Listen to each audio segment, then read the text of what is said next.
안녕하세요. 암을 포함한 모든 질병 피가 답이다. 저자 이현철입니다. 지난 시간에 혈액의 역할과 혈액의 구성에 대해서 알아보았습니다. 오늘은 혈액이 어떻게 만들어지는가, 조열 과정에 대하여 알아보도록 하겠습니다. 혈액은 골수의 조혈모 세포에서 만들어집니다. 신장에서는 조열 호르몬인 에리트로포이에틴이라는 호르몬을 분비해서 골수의 조혈모 세포에서 혈액을 만들도록 합니다. 신장 기능이 나쁠 경우 조열 호르몬이 분비되지 않게 되거나 적게 분비되어 혈액이 잘 만들어지지 않으면 불문가지입니다. 심부전증에 걸린 사람은 만성 빈혈에 시달리게 되는데 모두가 이러한 이유 때문입니다. 조혈작용을 하는 골수는 소화기 때부터 뼈 전체에서 피가 만들어지다가 나이가 들수록 흉골, 척추뼈나 골반뼈, 팔다리 등 주로 큰 뼈를 중심으로 만들어지게 됩니다. 예를 들어 송아지 뼈를 단면으로 잘라보면 뼈 중앙이 피가 맺혀 있는 것을 볼 수 있는데 이를 젖골이라 합니다. 다시 말해 피를 생산하는 뼈임을 알 수가 있습니다. 반면에 늙은 황소의 뼈를 잘라보면 피는 보이지 않고 누렇게 변한 모습을 볼 수가 있는데 이를 황골이라 합니다. 그리고 이 황골은 이미 피를 만드는 조혈모 세포가 소멸된 상태여서 피를 만들 수 없는 뼈임을 알 수가 있습니다. 사람도 마찬가지입니다. 신체 활동이 왕성한 사람의 경우 인체가 하루에 생산하는 혈액의 양은 약 40cc 정도로 소주잔 한 잔 정도로 알려져 있습니다. 그러나 나이가 들수록 조혈량은 감소하고 인체 환경에 따라서 천차만별이니까 사회라는 간격을 결정하는데 환자의 조혈 능력을 파악하는 것은 그 무엇보다 중요하다 하겠습니다. 자세한 사항은 사혈 간격편에서 설명하게 됩니다. 골수에서 피를 만들기 위해서는 신장에서의 조혈 호르몬 이외에도 철분과 단백질 등의 영양소가 필요하고 이것은 소장으로부터 흡수가 됩니다. 혈액의 생성을 원활히 하기 위해서는 신장과 골수 그리고 소화기관, 특히 소장과 대장이 건강해야 한다는 것입니다. 이를 위해서는 무엇보다 우선적으로 사혈을 통해서 조혈과 관련된 장기의 기능을 높여놓아야만 하는 것입니다. 몸속 도처에 산재해 있는 오열을 제거하기 위해서는 뽑아낸 양만큼의 피를 생산하는 조혈의 기초를 튼튼히 해야만 지속적으로 사혈을 진행할 수가 있는 것입니다. 그렇지 못할 경우 피부 증상이 발생하여 사혈을 중단하거나 오랫동안 진행을 못할 수도 있기 때문입니다. 여기에서 혈액 생성과 관련하여 누구도 이에 대한 관심이나 여기에 대하여 언급한 것을 본 적이 없는 중요한 것을 말하고자 합니다. 조혈에 있어서의 간의 역할입니다.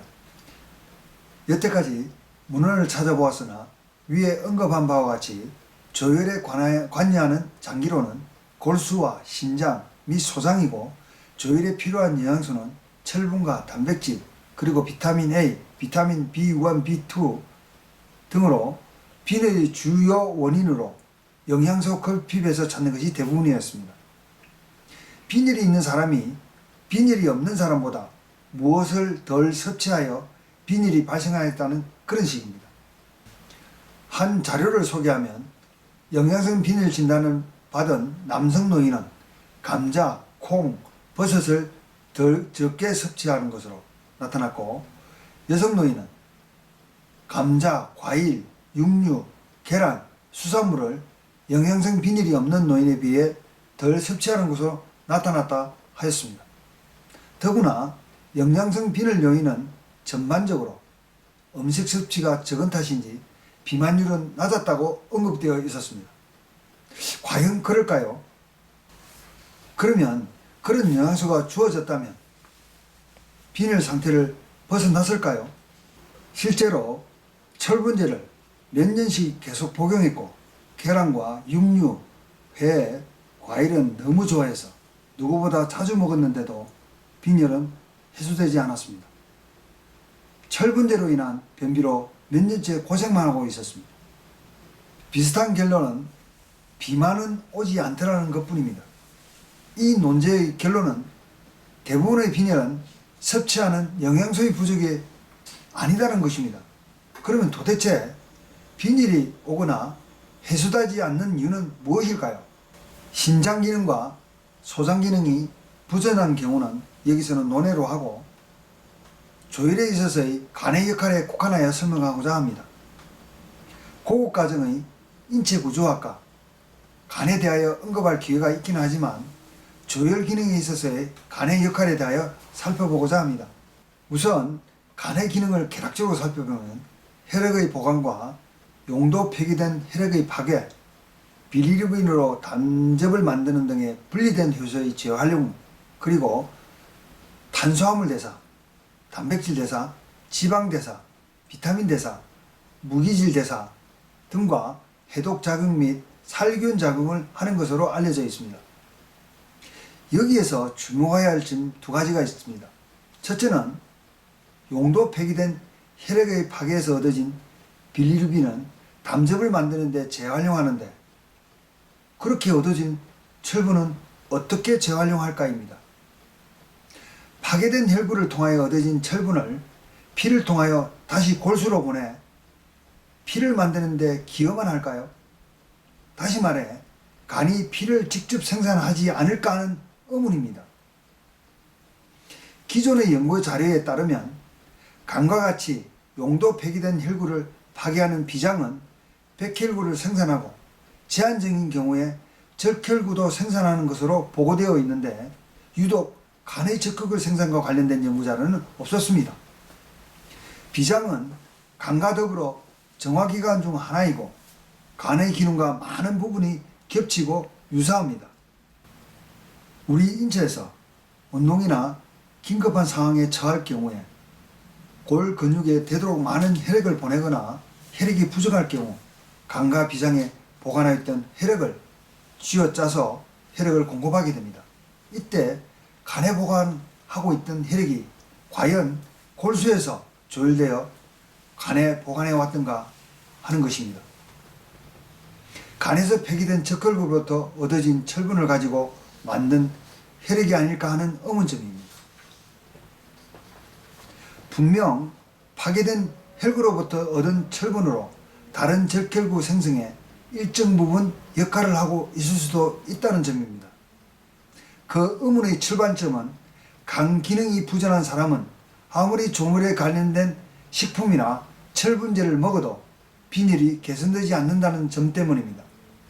지금 당장은 이 부분을 단정적으로 확정하기 어려운 문제이니까 풀어야 할 숙제로 남겨두고 다른 부분에 있어서의 조혈과 빈혈에 있어서의 간의 역할에 대하여 살펴보기로 하겠습니다. 두 번째로 간의 역할 중 단백질 대사, 비타민 대사 등에 대하여 주명하여 봅시다. 일반적으로 섭취한 음식물로부터 가수분해된 영양소는 소장에서 흡수하여 혈액 속으로 들어오게 됩니다. 이는 소장의 육모 모세혈관에서 정맥혈소로 들어오게 되는 것입니다.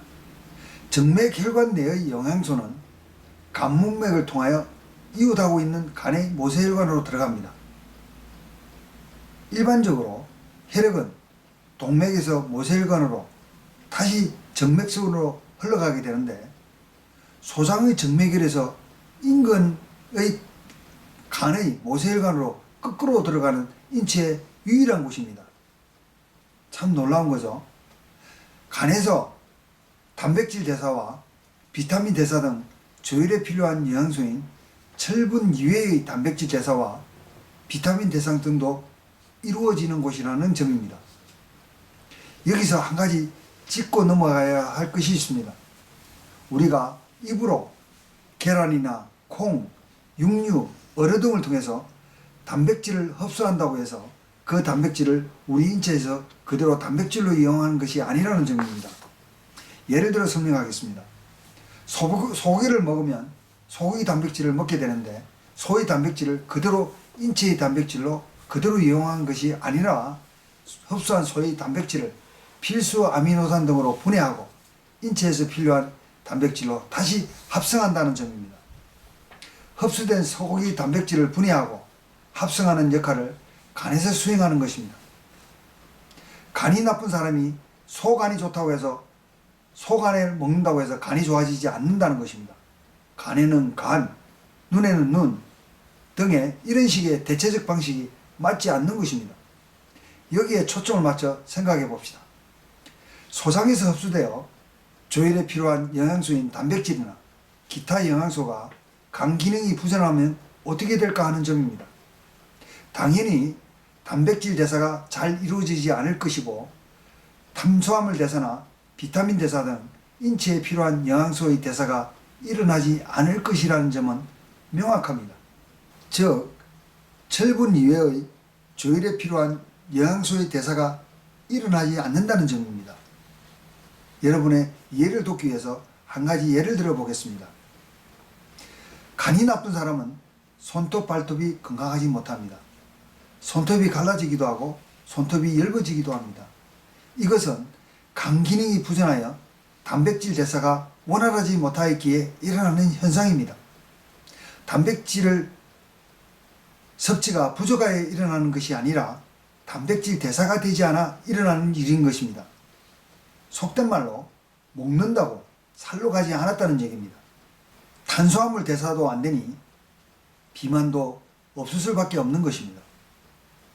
설령 철분이 시금치나 육류 등을 통하여 충분히 섭취되었다 하더라도 또는 비타민제 등을 충분히 섭취하였다 하더라도 간부전으로 단백질 대사나 비타민 대사 등이 원활히 이루어지지 않았다면 조혈에 필요한 영양소의 부족 현상이 나타날 수밖에 없고 이로 인하여 연쇄적 현상으로 빈혈이 나타날 수밖에 없는 것입니다. 앞서 언급한 대로 실제로 빈혈은 특별한 경우를 제외하고는 영양소의 부족한 섭취에 있지 않다는 결론입니다. 요즘같이 영양의 과잉이 문제가 되는 시대에 맞지 않는 추측일 뿐입니다. 먹지 못해 영양소의 결핍이 오는 것이 아니라 영양소를 대사하는 기관인 간의 기능 부전에서 오는 현상이고 그에 따라 연쇄적으로 발생하는 것이 빈혈이라는 것입니다. 위에서 언급한 간의 조혈에 대한 직접적 관련 여부와 더불어 다른 영양소의 대사의 기능 저하로 빈혈에 직접적으로 영향을 끼치고 있다는 것입니다. 사혈을 진행함에 있어서 피부적 현상을 막기 위해 사혈의 우선순위를 결정하는 데 있어서도 정말 중요한 점이 아닐 수 없습니다. 여기 조혈에 관한 내용은 이 책을 어느 정도 학습하고 난 뒤에 복습과 반추하는 의미에서 다시 한번 읽어보고 묵상해 보시기 바랍니다. 오늘의 강의는 이것으로 마치겠습니다. 다음 강의는 혈관과 혈액의 순환과 정화 과정에 대하여 알아보도록 하겠습니다. 기대해 주시고요. 여러분의 구독과 좋아요는 저희 방송과 제작에 많은 도움이 됩니다. 여러분의 지인과 가족들과 함께 공유하고 시청해 주시면 더욱더 감사하겠습니다. 좋은 하루 되십시오. 감사합니다.